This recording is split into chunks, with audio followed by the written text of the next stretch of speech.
Hi, I'm Rich Fink from the Western Latin Art and Studio Tour, and today I will be interviewing a incredible realist artist of Christine Dixon. Christine, how are you doing today? I'm doing pretty good, Rich. Well, that's good. So let's get started here. Can you tell me a little bit about your artist journey? Well, I've been drawing, doing art since a small child. My parents supplied me with sketchbooks and art supplies, and so, pretty much been doing art my whole entire life. Educationally, I majored in graphic design, communication art and design, and graduated with a bachelor's degree from the University of Maryland. So, like in my beginning years of working, I worked as a graphic designer for about like 11 years.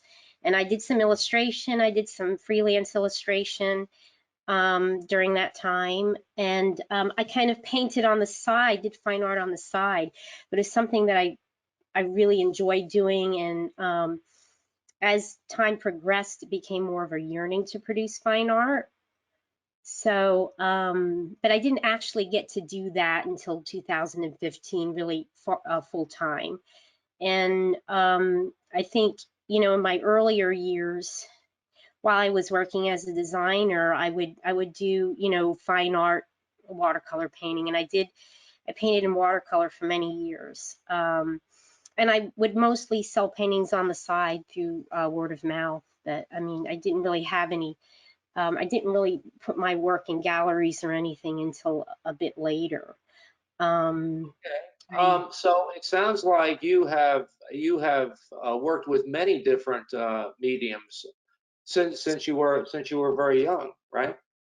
yeah, I mean, it started out with sketching, and then I had an uncle who was an art director who kind of was my mentor when I was a young girl, and he would send me presents for Christmas, and my one of my um, fondest presents was this Prismacolor set of colored pencils that and so then I dabbled into the world of color, and it wasn't really pretty much till I was a young adult that I started painting in watercolor. And I took oil painting when I was in college, but I actually hadn't I was a graphic design major, so I didn't actually do a whole lot of oil painting until I turned 40 actually.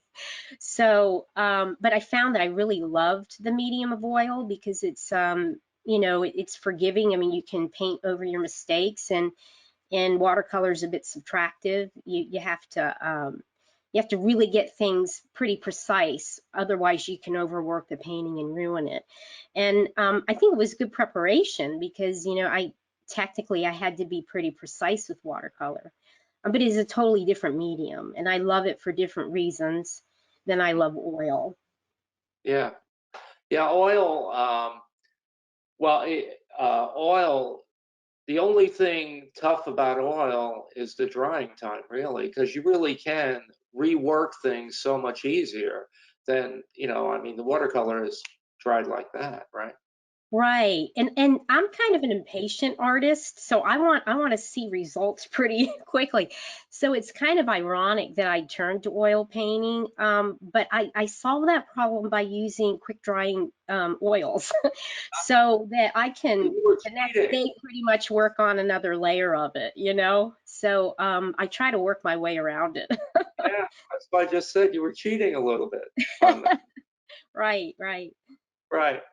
So what types of I know I have read your summary that you've put together for WLAST, and as I've said, I've looked at your work, which is in many ways just stunning. But Mhm. what types of things inspire you for your different types of paintings at this point in time? Well, I mean, it's kind of evolved. When I was a little girl, all I drew was people.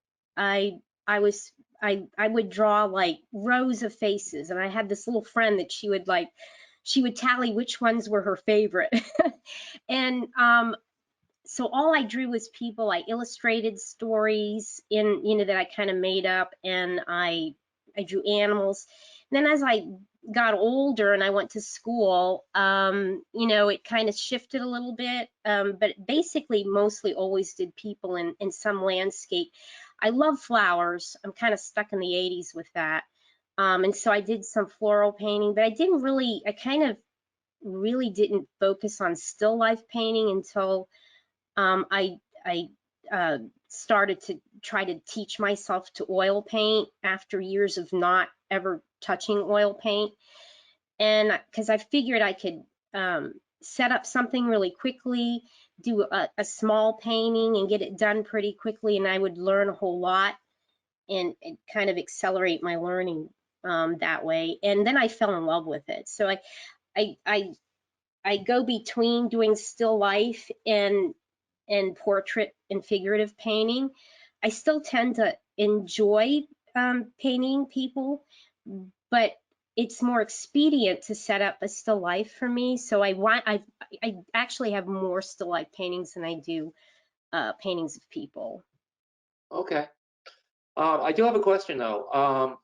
Let's go to your portraits. Do you use photography to work from, or do you use, say a live model? Mostly I use photos because it's more expedient for me to do so, even though it would be more ideal to use a live model. And sometimes I will waffle between the two. Even if I'm painting from a photo, I will ask somebody to maybe stand in a lighting situation that's similar to the one in the photo so that I can really look at the flesh tones so that I really can see, because you know the photo, as you know, it doesn't have as many values that Right. the camera doesn't see like the human eye can see, so you're kind of at a disadvantage. But if you're um, the more experience you get with looking at flesh and how light, you know, falls on it, you can kind of sometimes doctor that up and make up for it. But it's hard, it's difficult. I imagine it's especially harder for a painter, a realist painter like yourself, because something that's more, impressionistic. You can futz some details in there as opposed to wanting to get, say, the shadow of a sleeve that is, past there. It's very different. It's very Yeah, different. it is, and it for that reason, I I've been trying to focus, I think, a bit more on becoming a looser with my brush strokes. I tend to want to control the brush a bit more than I think maybe I have to. And there's a certain amount of liveliness that comes with a looser manner of painting, that especially when you're painting people, um, things become more expressive that way. But even with still life, it is. So that's something I think I'd like to do a bit more, because like you said, you don't have to be so pinpoint accurate, but you know, in a way you still have to be. I mean, like Sorolla was a wonderful master at painting impressionistically, but even those strokes that he did were pretty accurate. Well, let me ask you a question, because you have been a creative person for, well, for most of your life. So lately, has your now maybe I'm speaking to the same thing that we were just talking about, because you're saying, well, I'm considering loosening up my style a little bit. But prior to this, has your uh, has your technique changed over time? And as part of the question too is, are you working on anything like new collections or things like that? Um, it has. My color palette's changed a little bit. Over time. Certainly when you're working with watercolor, which I did most of my younger adult life, you're working with a translucent paint, so your whole way of handling paint is going to be different, because you can get some beautiful effects with that translucency that you can't get with oil. And so, you know, my watercolor paintings don't necessarily look so much like my oils, but there's still me in there. I still tend to try to control the brush a bit, even in watercolor. But I think I'm learning a whole lot more about the warmth and the coolness of shadows. And I'm finding that even colors that you would technically think of as like a warm color or a cool color have their warm and cool counterparts. And so as I explore that a little bit more, I find that I can get a bit more realistic with my paintings than I used to. And that's more of a like a color theory thing that I've been learning. I mean, I'm always looking to improve, so I don't suspect that in a few years my paintings will look exactly like they do now, but yeah. Yeah. Okay, if it's okay with you, I'd like to bring over the three images I have of your work, and let's talk a little bit about that. Is that okay? Okay. Um, so I have to ask you, the painting that's all the way to the left, you said that your children were your models at many points. Is this one of your children? No, now that one I took at a Renaissance fair. Well, it's great. I mean, you you didn't have a time machine, right? You couldn't go back in time and snap a picture then, right? But it's great. It's really great. And I know that you were saying that you're a realist for sure here, but within this particular painting, there is touches of impressionism. At least I think so. Particularly the background and some of the not the face, but some of the clothing and that type of thing. Do you agree with that, or you think I'm way off base? No, I do agree with it. And I think, when you're doing backgrounds, it's really good to be a bit more ambiguous, because then the more important part, like the face, the eyes, those areas, you're more drawn to look at them. I think intuitively people will look at faces anyway. Oh, Um, definitely. Yeah. yeah, I remember going to this conference, the Portrait Society of America, and there was I forget the name of the artist, but he was doing a talk about this very thing, that people tend to just be drawn to a face if there is a face in a picture.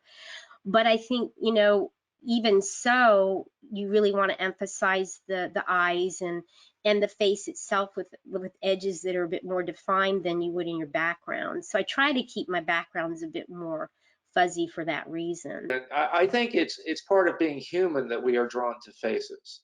Right, It right. All right, moving over to the fruit fiesta in the upper middle. I really like this painting, and I think what drew me to it was what I would call the precariousness of that pear. You know how it's looking like, is it going to leap or not? There's just something about it with the measuring cup and all that. I think it's excellent. Oh, thank you. I mean, here is I don't tend to I mean, composition is everything in every painting, but I think this is more of a more deliberate attempt to make an unusual composition of Yeah. normal objects and that you would see in a still life, because I wanted to maybe have a little bit of a narrative to this painting, and I don't always do that. Uh-huh. Some of my still life paintings have a subtle narrative. This one's not so subtle. It's actually not, I don't have a whole lot that are like this one, Mhm. where it's pretty obvious that I'm trying to say something. Mhm. Yeah, but it's something I'd like to explore a bit more. And this was also kind of like a bit of a meaningful thing to me too, because it's almost as if the pear is kind of looking down on the apples, and the apples are kind of forced to That's the good edge. too. So then there's The this bear's in bright edge charge. of light. So there's a lot of puns in there, Yeah. that were pretty intentional, but yeah. So I had fun playing around with that idea. Let's move down to the beautiful cups. I think it's a great piece. I really do. Oh, well, thank you. I kind of have a love for teacups, and one of our favorite pastimes the ladies in my family, my daughters and my mom and sisters, is that we love to go to tea rooms. And I used to live in England, and I used to take my girls when they were little. We'd go do a high tea somewhere. I love tea, and I love, I have a thing for teacups. So, Good. you know, Go. they're objects that mean something to me in the pastime that I like to share with my girls and my mom. And I think you got this just right. It's Oh, like a, thank you. yeah, so. All right, so we're going to move back to just seeing you and I talking, if that's okay. Mhm. And let's see. I gotta get rid of these. And here we are. We're back again. So I would like to get from you. I'm sure there's going to be art lovers that want to see more of your work, as well as possibly buying some of it. And wouldn't that be nice, right? So if you can give me your links to social media, and so that we can let them know where they can find more about you and about your work. Okay, I've got a website, an Instagram page, and a Facebook page. My website is CA Dixon with an X, art.com. So cadixonart.com. My Facebook page is rather long. It's paintings by Christine Dixon. And then for my Instagram page, my handle or my name is N Art Angel, and it's kind of a play with the word angel because my maiden name was Angelata. So that's a little bit easier to remember on my Instagram page. So if they want to look me up on either three of those, there'll be something there for them to Okay. view, for people to view. Well, Christine, thank you very much for allowing me to interview today. It was a pleasure seeing your work, and stay safe in these times, and have a wonderful day. All right. Thank you so much, Rich. I enjoyed talking with you. Have a good one.